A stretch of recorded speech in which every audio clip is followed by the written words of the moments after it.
something, he thought he should do something else, and then we kind of were off the page. But that's what this is for. You try to learn those things, and if we get that rep in the game now, we know we're going to be on the same page. We talked it through and had that chance to do it on the practice field. What are your expectations for Travis this year at 35? Yeah, I expect Travis to be Travis, man. And obviously the play on the field is going to be high. He's going to go out there with the mentality that we're trying to win the Super Bowl this year because falling short this last year.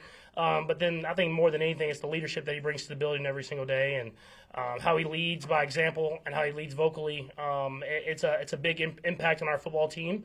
And so I expect him to play at a high level and then be an even better leader. Patrick, it's been a while now, but did you have any serious thoughts that Travis might really say this is it after the season? Or how engaged were you with him in that time when he was? We never talked about it. I think you have that in the back of your mind. I mean, for anybody that's played a lot of football seasons, there's always a chance if they're going to come back and you have to put in the work. You have to put in the work in the off season. I think everybody wants to play the games, but putting in the work in the off seasons where stuff gets strenuous. And so for him, I think it was just recalibrating, seeing where he's at, and then I mean, from what I've seen, I think y'all can see it, man.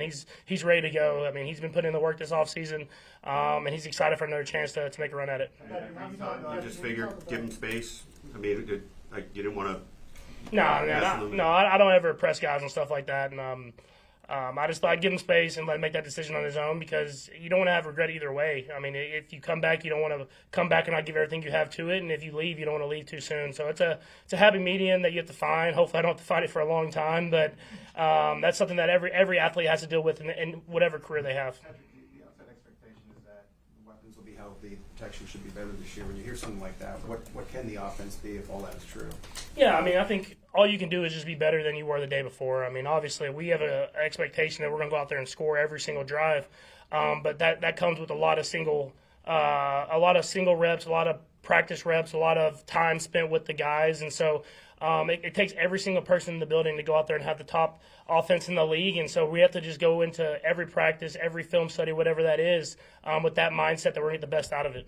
Patrick, when you look at that, this is the first time in a while that you've come into this camp with your receivers having been here the year before a lot of them. Do you notice a difference this time of year with those guys that haven't played in this offense before? For sure. I mean, I think you saw even at the beginning of last year before Rashid got hurt. I mean, whenever you have a guy that you've spent that time with and have that connection with, you can hit the ground running because you know those different things. And so seeing that with Xavier this year and Hollywood and Rashid and Juju and all these guys, man, I mean, they've done a great job of working and continue to work to get even better. And so you can talk about stuff that's happened in prior years, and that's where me and Travis have had so much success is when you get multiple years of reps with guys, you continue to get even better and better on the football field. but Patrick, when you follow up on that, it seemed like a lifetime. But 3 years ago, you all were the top offense in the league. Just over the beginning of last year. Last 2 years, even though you won a Super Bowl and went back to the offensive dip, injuries, of course, played a factor in the last season. Would it be a disappointment to you with what you have and what you're seeing in practice right now that you all aren't back where you were 3 years ago? Yeah, I mean, that's the goal. I mean, you want to be the top offense in the league when you step in the building every single day. But at the end of the day, you want to win the Super Bowl. And so for me, I wasn't as disappointed in not being the top offense as I was at losing the Super Bowl last year the way we lost it. And so our goal is to do whatever we can to win the football game. And hopefully for us, that's being the top offense to go along with the great defense that we have. The rookies that are on the team now, what have you seen since they've been here and them ascertaining the playbook and getting the reps in with you all?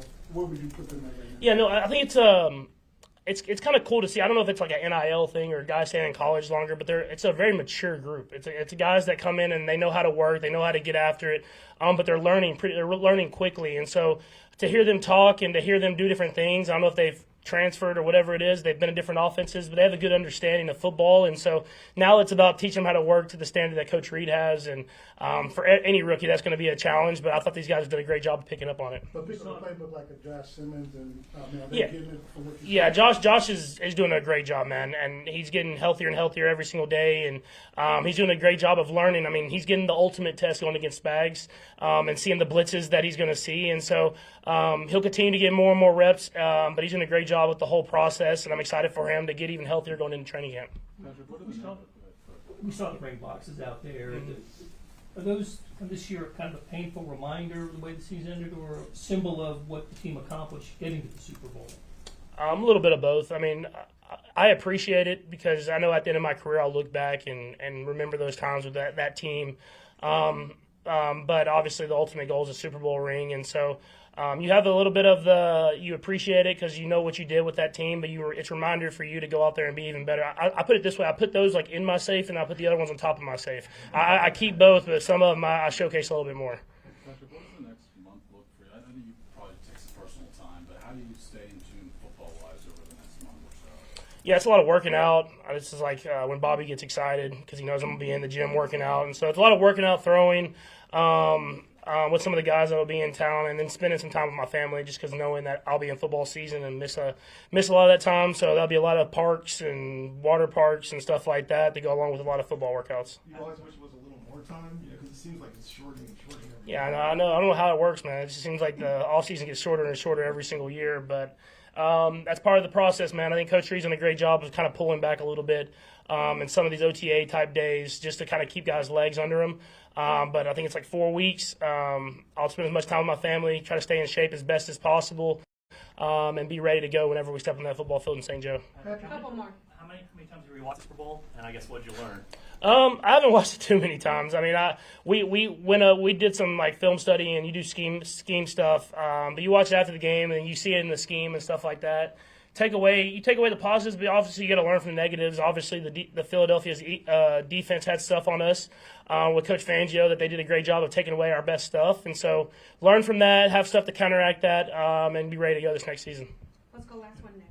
Patrick, with whether it's Jalen or Josh, how do you work on building that chemistry with them since you guys haven't been on the field together yet? Yeah, it takes reps, man. I mean, I think Coach Haig does a great job of kind of putting guys in different spots, getting JT back as well. I mean, you got guys bouncing around from right tackle to left tackle to go along with those 3 to 4 guys in the middle there, and so it's just going to take more and more reps of learning what they do. They learn me, but that's why we get those long drive drills in training camp. You learn those guys and whenever guys are tired and what they're really going to do and what they're going to go to. And so I thought we did a great job this first little set here in OTAs and in mini camp, but it'll be the ultimate test in training camp of getting on the same page with those guys.